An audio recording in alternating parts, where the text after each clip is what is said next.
Chris, and welcome to So Cool Science. Science you can do right at home. I'm just waiting for somebody who's taking way too long in the bathroom. And there's a line forming.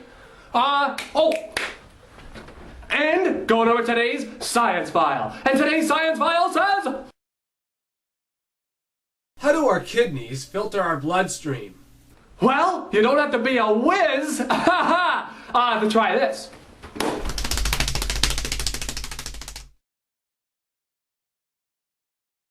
You will need 2 half-liter water bottles, scissors, 6 coffee filters, some clay, a pen or pencil, a ruler, a large piece of cardboard, a funnel, a plastic container, fish tank tubing, some tape, red food coloring, and some water. Start by cutting off the bottom of the water bottle. Keep the bottle, you'll need it later. Push some clay into the bottle's opening, then using a pen or pencil, poke a hole through the clay. Now cut off a 30-centimeter section of the fish tank tubing. Insert the fish tank tubing through the hole in the clay. Tighten the clay around the tube, both inside and outside of the bottle. Okay, before we go any further, we gotta test this for leaks. No pun intended!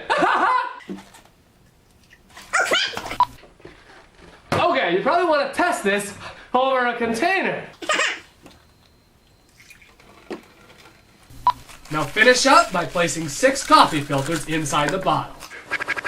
Okay, last but not least, you are gonna attach your kidney model to a piece of cardboard. Attach a funnel towards the bottom of the cardboard and run the tubing into the funnel. Oh yeah, you don't want to have any spills, so get yourself something to put under the funnel.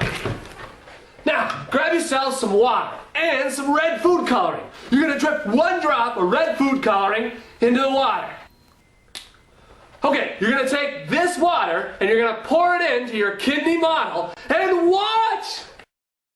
Here we go!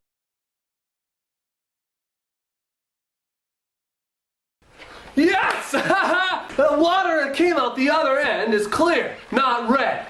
So, what does this setup have to do with how everybody's kidneys work? Well, don't look at me, take a closer look at this. When you drink liquids, your digestive system absorbs those liquids into your bloodstream. Your blood circulates through your kidneys, which go to work filtering the blood, just like the model filters the red food coloring from the water. Blood is brought to your kidneys by the renal artery. Once inside the kidneys, the blood passes through 1 million tiny filters known as nephrons. The blood is under so much pressure that most of the plasma leaks out of the bloodstream, leaving mostly just the blood cells. Your kidney goes through a reabsorption process which allows the plasma to be returned to the bloodstream without allowing any of the chemicals that need to be removed from your body. These dangerous or unneeded chemicals are then sent down the ureters to be stored in the bladder. The feeling that you need to drain your bladder comes from your bladder filling up enough that it presses up against surrounding organs. Your pee is made up mostly of urea, which was converted from ammonia, which is the byproduct of breaking apart amino acids, as well as any other chemicals such as excess salts, sugars, liquids, nutrients, dead blood cells, and all types of drugs. So now you know how the kidneys work. You know, making a model of the old sprinkler system is why science is so cool.